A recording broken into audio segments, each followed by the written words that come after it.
NCERT गणित के कक्षा 10 की क्लास में आपका स्वागत है। तो आज हम प्रश्न संख्या 4 हल करेंगे, जिसमें लिखा हुआ यूक्लिड विभाजन एल्गोरिदम का प्रयोग करके दर्शाइए कि किसी धनात्मक पूर्णांक का वर्ग किसी पूर्णांक m के लिए 3m या 3m1 के रूप में होता है। तो सबसे पहले हम जानेंगे इसमें करना क्या है। तो आप सबसे पहले यहाँ पर लिख लेंगे, आप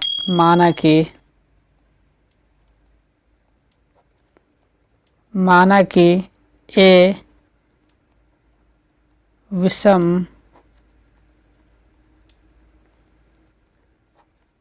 पूर्णांक है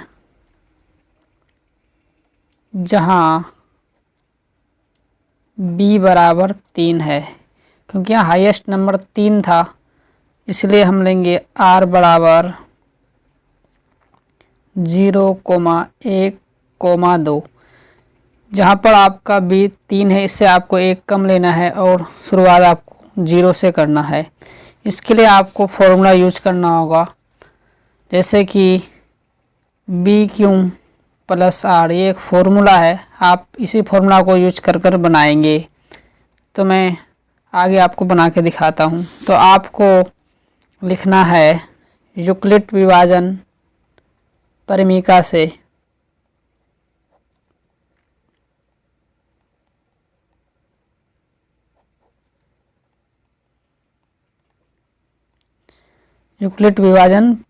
से आपको यहाँ पर क्या करना है, एक बार पहले फॉर्मूला लिख लेना a बराबर BQ प्लस R। तो आपको क्या करना, इस फॉर्मूला को यूज करना है सबसे पहले। तो आप देखिए b का मान आपके पास है 3, यानी 3Q प्लस आपका R स्टार्ट है 0 से, तो आप पहले 0 ले लेंगे। उसके बाद आपको क्या करना, फिर लिखना है 3Q प्लस 1, यानी R का मान आपको बढ़ाते चलना है इसी फॉर्मूला के ऊपर। दूसरी बार लिखना है 3Q प्लस 2। अब इस तरह आप क्या करेंगे, सभी को समीकरण लिख लेंगे, समीकरण 1, समीकरण 2 एंड समीकरण 3। तो जैसे कि आपको निकालने बोला था 3m या 3m1 के रूप में, तो आपको इसको प्रूफ करने के लिए आपको पहला इक्वेशन लेना होगा। तो मैं लिख लेता हूँ पहले समीकरण 1 से।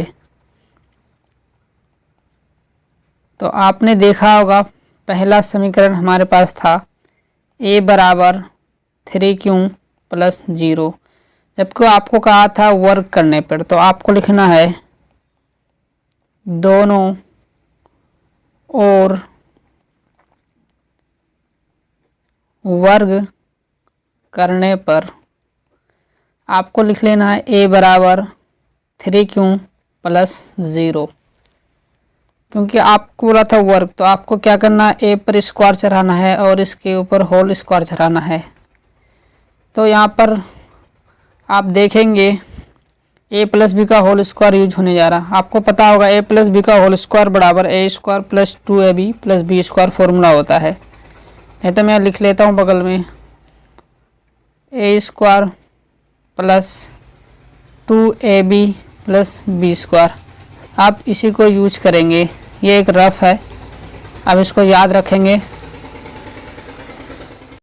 जैसे कि यहाँ पर a 3Q है और b आपका 0 है, यानी a पर स्क्वायर, यानी 3Q पर स्क्वायर प्लस 2 इंटू a का मान 3Q इंटू b का मान 0 प्लस 0 पर स्क्वायर।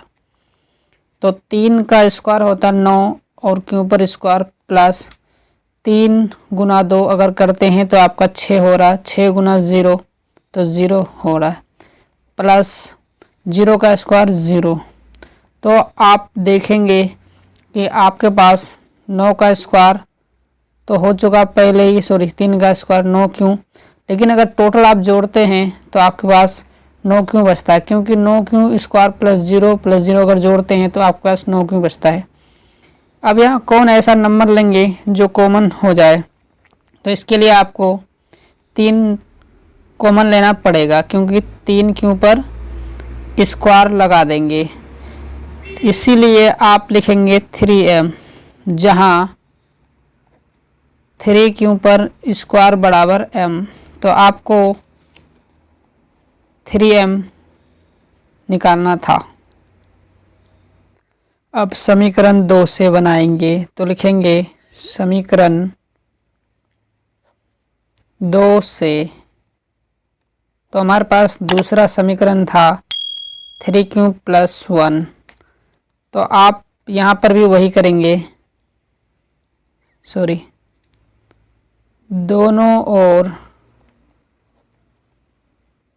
वर्ग करने पर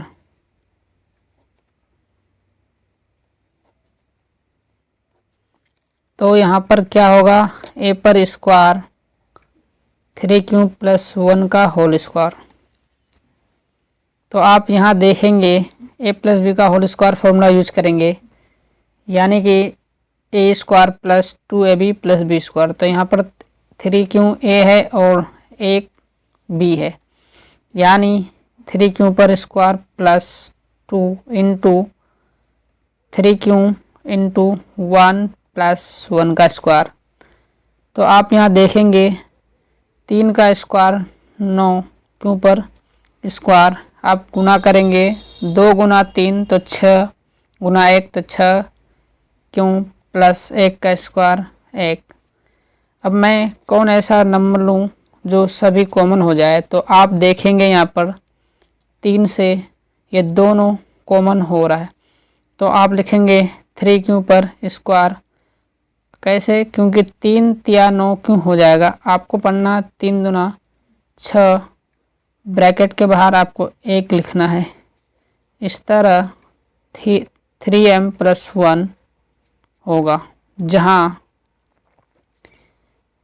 3q पर स्क्वायर + 2q बराबर m, यानी कि 3m + 1 होगा।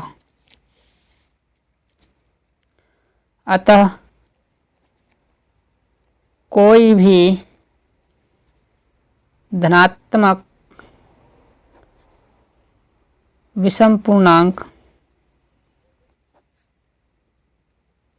ऋणात्मक विषम पूर्णांक 3m या 3m + 1 के रूप में होता है। यही होगा आपका आंसर। आशा करते हैं कि आप समझ गए होंगे। वीडियो अच्छा लगा तो प्लीज़ लाइक, शेयर और सब्सक्राइब जरूर करें।